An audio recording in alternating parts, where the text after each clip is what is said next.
برمول د کاټلنګ یو ښایسته او مشهوره سیمه ده چې د خپل قدرتي ښکلا، شنو غرونو او آرام طبیعت له کبله مشهوره ده. نو راځئ چې دې ځای ته به موږ څنګه ځو. موږ خپل سفر د کوهي برمول نه شروع کړو ځکه چې زموږ دا دوه ملګري هم راغلي، یو د اتیانو شیرګڼ نه راغلی او دا بل ملګری جرسدي تنګي نه راغلی و. که تاسو وګورئ د دې دا لاره بالکل خرابه ده او په نیش برابر ده، او بیا هم موږ خپل سفر جاري وساتو په دې خرابه لار باندې د برمول په لوري باندې. زموږ سفر د شنو غرونو په غیږ کې یو خوب و چې په حقیقت بدل شو او ځان مو راورسو برمول جوړ ته. برمول مو چې څنګه ولیدو لکه یو انځور چې ژوندی شي یا یو خیال چې حقیقت شي. د هر شنې غونډۍ شاته یو ناپېژندل شوې ښکلا وه.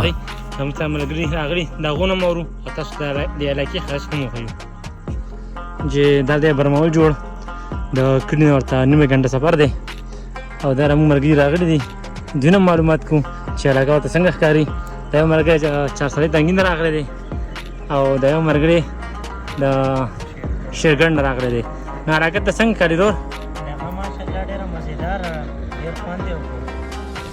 بس انشاءالله خدای دې کړي چې داسې ډېر خلک راشي دلته دا علاقې ایکسپلور کړي، ځکه چې زمونږ نږدې موږ سره ډېر ښې ښې علاقې شته.